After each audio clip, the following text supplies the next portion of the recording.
So do you think it's possible to live a life where you have a little bit of sugar? I hope so, because you can hardly avoid it.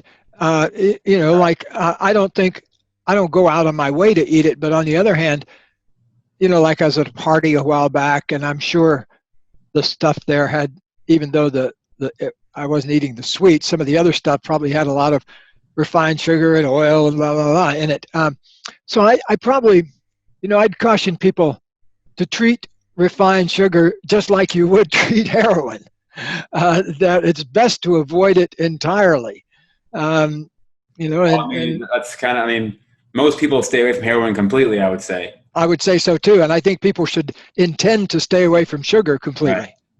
Because if you think about it, excuse me if I go on a rant here, but if you look at some statistics, which is that about 115 years ago, around the turn of the last century, when the 19th century became the 20th century, the average American ate about a pound of sugar a year.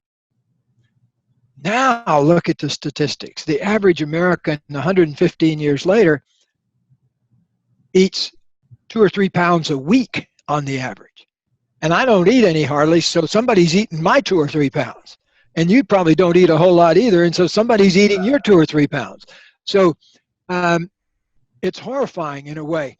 And I think it's a sap on people's individual energy for sure, but I think it's also, you almost call it a national security threat that 2/3 of the people in America are obese.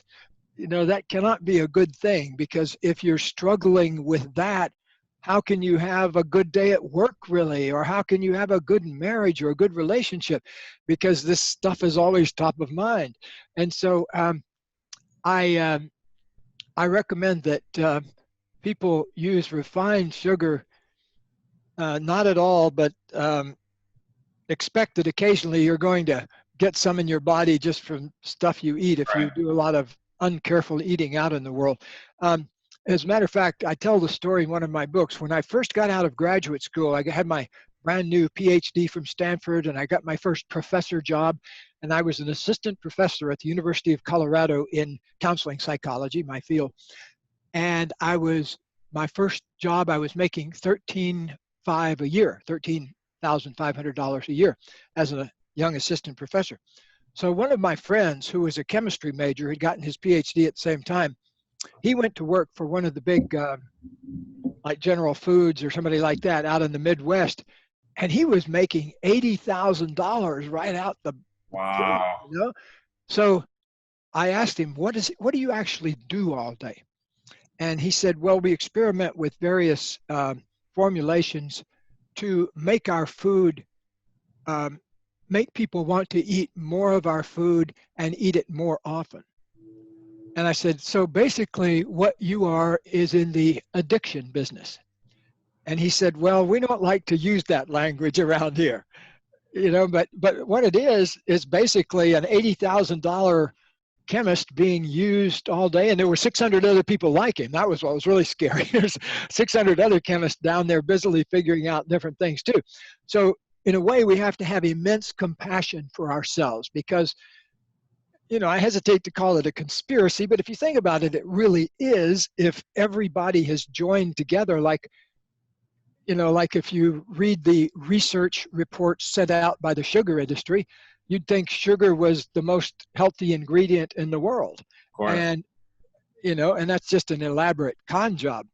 But, now I think we have to really look very carefully at every bite we eat, because you're either feeding one of two parts of yourself. You're feeding the old person that you used to be, or you're feeding a new person you want to be. And that's where I want people to focus their attention.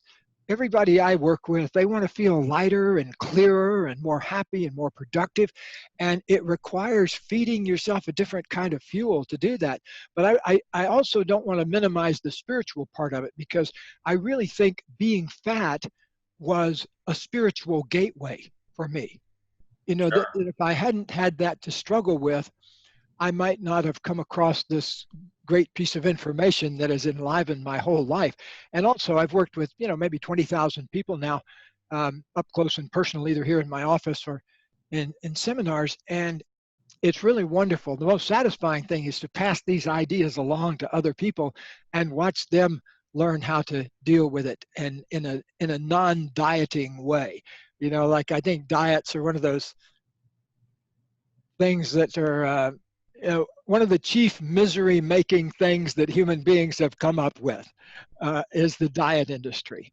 And I find that they're, in a way, the diet industry is complicit with the food manufacturers in this problem that we're talking about. 100%.